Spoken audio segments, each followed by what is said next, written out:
उन्हाळ्याच्या दिवसात ही भाजी खाल्ली की गरमीचा त्रास कमी होतोच। त्याचबरोबर यामध्ये असलेले पोषक तत्व हेही शरीरासाठी खूप फायदेशीर असतात। विटामिन्सचा खजिना असलेली ही भाजी कुठली ते आज आपण बघूया। याला मसाले कुठले वापरले तेही बघूया। चला रेसिपीला सुरुवात करूया।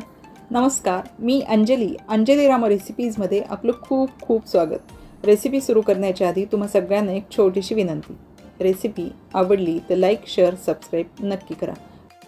आज आपण बारीक कांद्याची भाजी करणार आहोत। हा कांदा पांढरा आहे, वरचं साल काढलं, समोरचं देठ काढून टाकलं आणि कांद्याला मधनं काप दिले।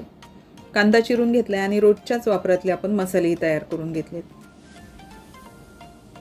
कढईमध्ये नेहमीप्रमाणे फोडणी करून घेतली। जिरं मोहरी छान तडतडलं की यामध्ये आपण कांदा लसूण मसाला घालून घेऊयात। हा होममेड कांदा लसूण मसाला आहे। यामध्ये कांदा लसूण खोबरं खसखस हिरवी मिरची कोथिंबीर आणि आलं असं मिक्सरला बारीक करून घेतलं। एखाद मिनिटभर तेलामध्ये छान परतल्यानंतर यामध्ये आपण बारीक चिरून घेतलेला अर्धा कांदा घालून घेऊयात। कांदा आणि कांदा लसूण मसाला कच्चेपणा जाऊपर्यंत छान परतून घेऊयात, लो टू मीडियम गॅस करत करत। इथे आपला कांदा लसूण मसाला छान परतला। यामध्ये आपण 1 चमचाभर भाजलेल्या हरभऱ्याच्या डाळीचं पीठ घालूयात। 1 ते 1.5 चमचा धन्याची पावडर घालूयात।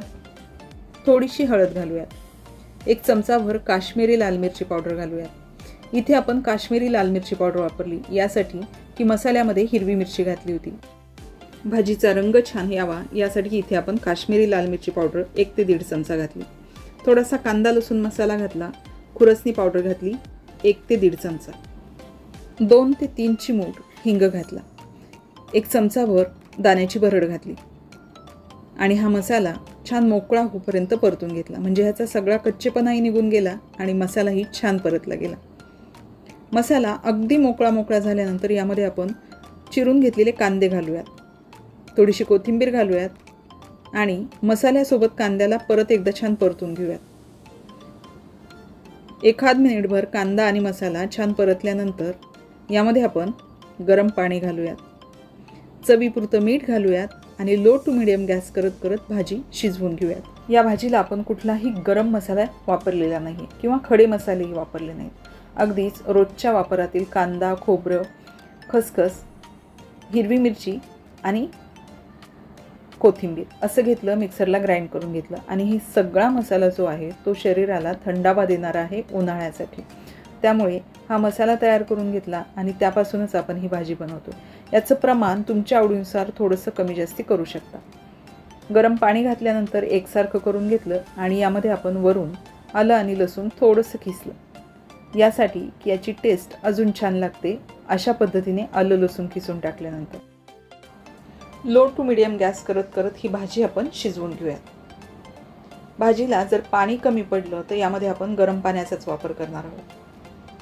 आणि भाजी झाली की नाही हे ओळखायचं कसं, तर एक तर वरती अगदी तेलाचा छान तवंग येतो, त्याचबरोबर हा कांदा सगळा ट्रान्सपरंट होतो।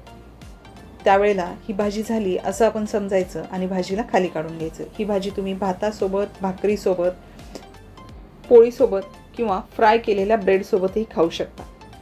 भाजी चवीला खूप छान लागते। उन्हाळ्याच्या दिवसामध्ये शरीराला नैसर्गिकरित्या थंडावा देणारी ही कांद्याची भाजी जर आपण उन्हाळ्यामध्ये आहारात ठेवली तर यापासून आपल्याला एक ना अनेक फायदे भेटतात। मुबलक प्रमाणात असलेले पोषक तत्व विटॅमिन सी ने ही भरपूर असते, त्याचबरोबर ए आणि ई ही यामध्ये असते, त्यामुळे डोळ्यांचे विकार कमी होतात। शरीराचे अनेक रोग आणि त्यांचे होणारे संक्रमण यापासून हा कांदा आपला खूप बचाव करतो। त्याचबरोबर कांद्यामध्ये नॅचरल इन्शुलिन तयार करण्याची क्षमता असते, त्यामुळे डायबिटीसच्या लोकांनी या ना त्या पद्धतीने कांदा जर आहारात ठेवला तर तुमचं इन्शुलिन नैसर्गिकरित्या तुमच्या शरीरात तयार होईल। अशी ही चविष्ट अगदी चमचमीत साध्या सोप्या पद्धतीने केलेली कांद्याची भाजी तुम्ही नक्की करून आवडली की नाही हे कळवायला विसरू नका। व्हिडिओ आवडला असेल तर लाईक शेअर सबस्क्राईब नक्की करा। चला परत भेटूयात अशाच जुन्या नव्या रेसिपीसह। तोपर्यंत नमस्कार।